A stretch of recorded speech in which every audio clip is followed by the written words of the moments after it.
As we turn the page on a year of solid cinema, one can't help but suspect that 2024 will be remembered more for its absolute disasters. There were lifeless adaptations of beloved IP, unwatchable expressions of grand ambition, and yet more awkward attempts to contradict legacy fan expectations. At the intersection of all these qualities lies Joker, Folie, Deux, a comic book adaptation turned avant-garde musical seemingly engineered to repel enjoyment. To say the movie disappointed fans wouldn't do justice to the rancor directed at it, and arguably for good reason. One of the most prominent interpretations is that the film holds a middle finger to the fans who romanticized Arthur, who saw his violent outbursts as a validation of their own frustrations and antisocial fantasies.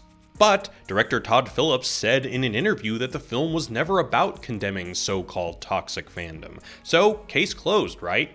Well, not quite. For Phillips to distance the film from a reading unaligned with his intentions is a bit disingenuous, because these movies are about a figure creating a symbol that develops meaning beyond his grasp and beyond his intentions. There's a telling part in the first film when Arthur tells Murray Franklin that he has no association with the political movement he inadvertently inspired. I mean, are you part of the protest? Or?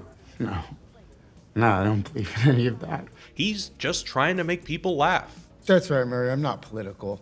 I'm just trying to make people laugh. He then proceeds to spout rhetoric that speaks to the movement on live national television, instigating a full-on riot. Now, we can excuse Fleck for inadvertently making a political statement because he's mentally ill and just speaking what's in his heart, but what's Phillips' excuse? If you just made a movie about how symbols can accidentally perpetuate meanings outside of their creator's intentions, why retreat when the same thing happens to you?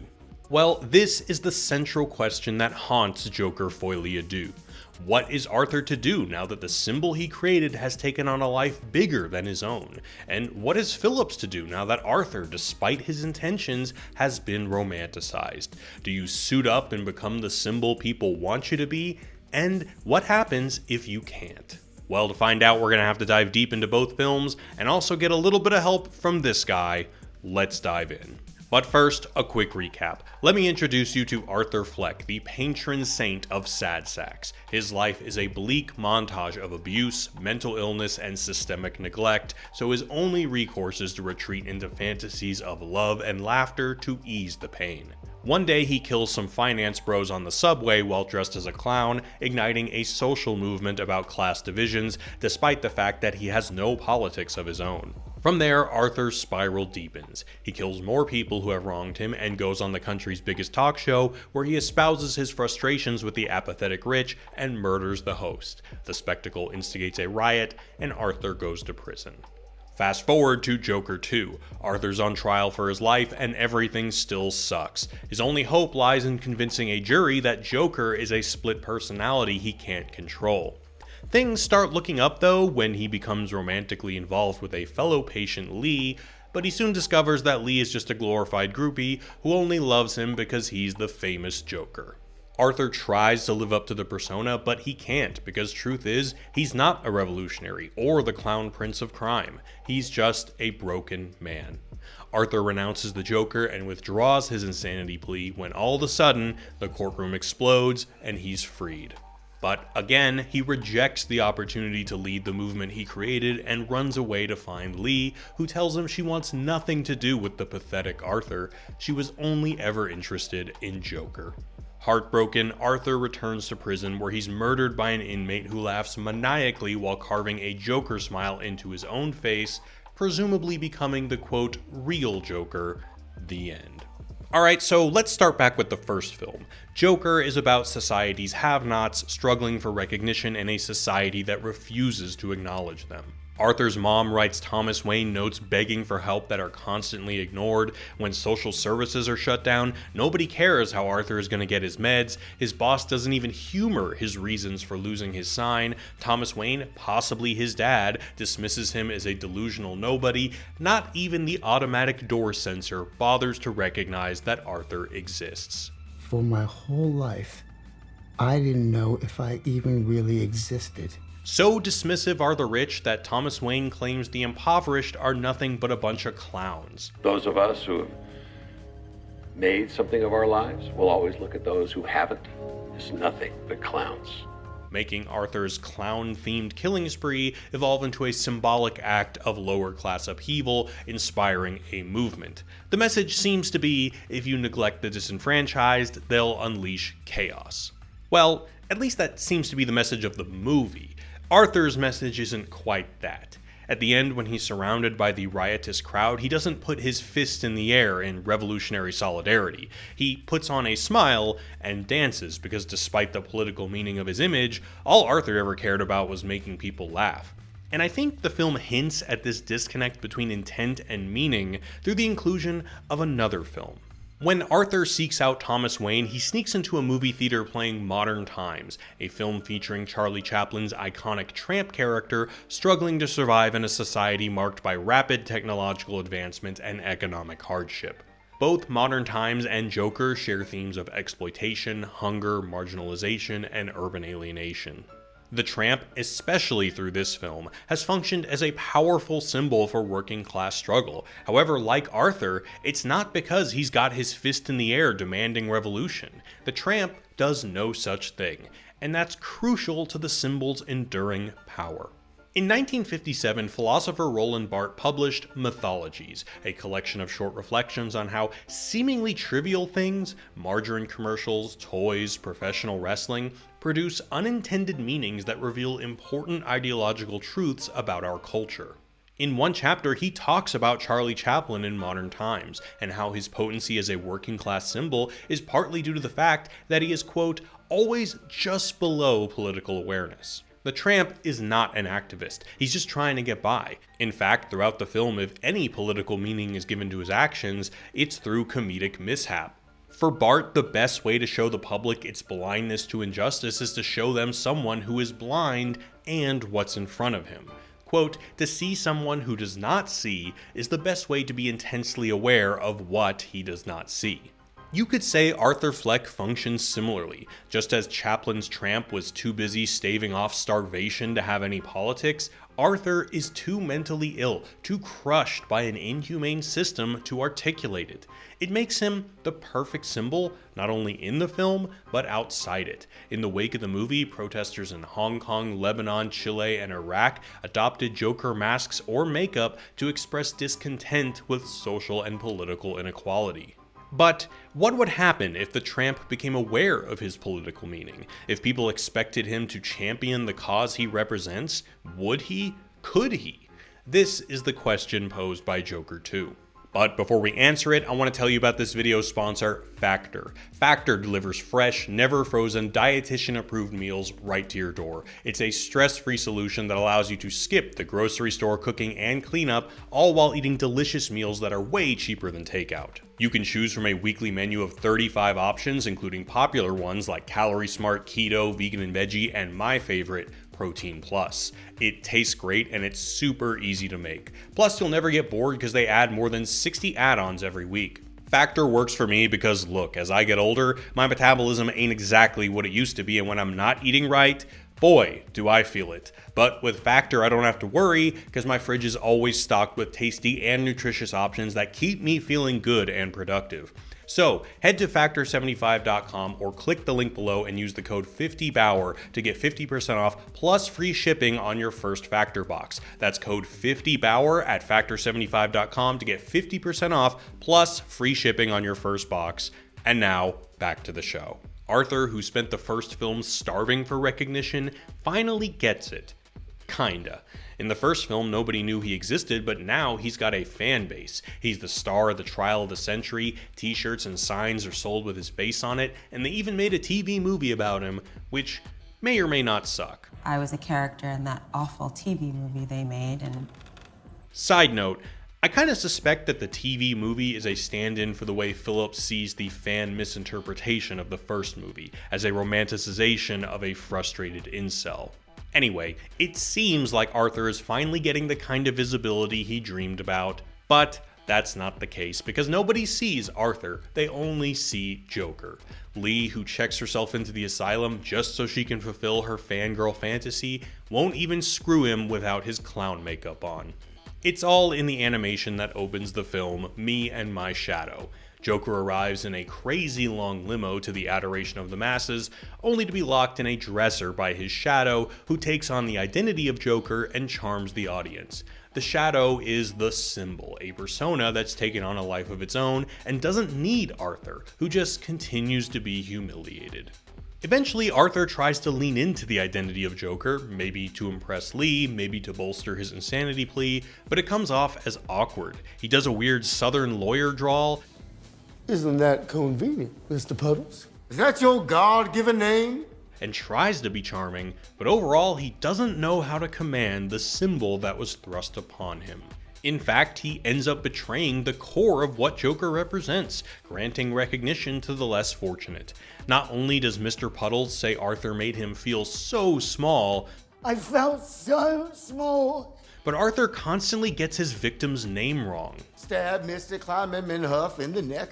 Kleinmanhofer. Mr. Kleinman, whatever's heading. In Scorsese's King of Comedy, a core inspiration for the first film, the protagonist Rupert Pupkin, like Arthur, is starving for recognition, but people keep getting his name wrong, calling him Pumpkin, Pipkin, Potkin, etc., because like Arthur, he's dismissed as a nobody by those in power.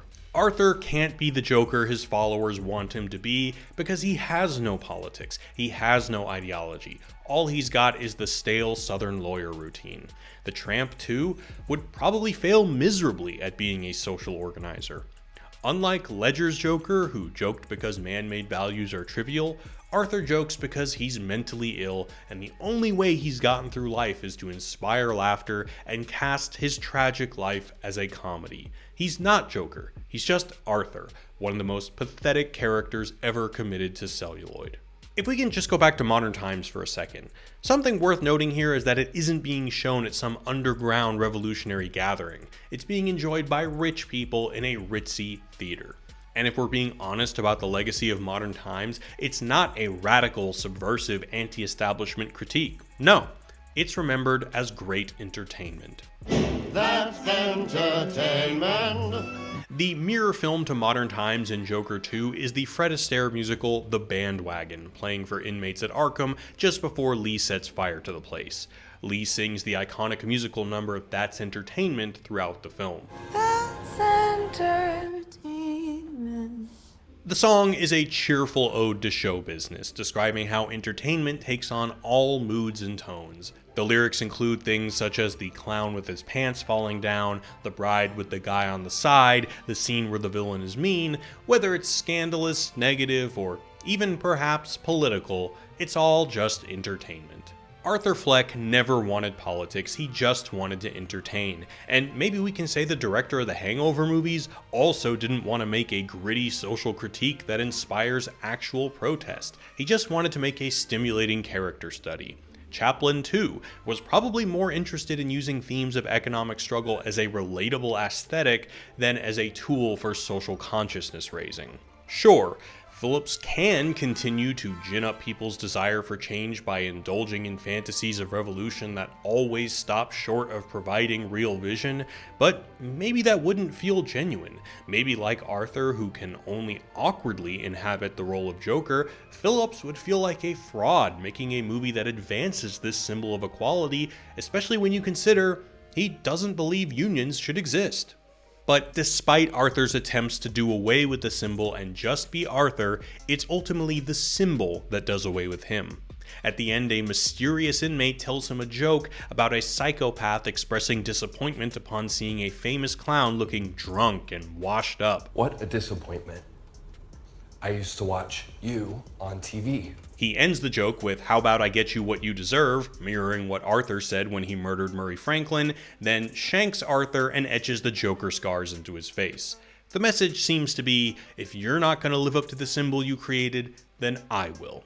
If it was me dying on the sidewalk, you'd walk right over me. Politicians, lawyers, lovers, social workers, activists, everyone has stepped over Arthur. In the end, the persona he created, his shadow, steps over him too. Because, problem is, despite Arthur's or Phillips's efforts, symbols take on lives of their own to the point where the thing that once reminded you that you exist ends up snuffing you out of existence. That's all, folks. Joker 2 is about a mentally ill man failing to live up to the symbol the movement wanted, and a filmmaker failing to live up to the sequel his audience wanted. It's certainly a novel perspective, and as Lana Wachowski can likely tell you, it's a bummer when your art mutates to take on meanings in opposition to your personal values. That might make it an interesting concept, but to be honest, that doesn't save it from being the most excruciatingly boring 2 hours I spent this year, and that's saying something.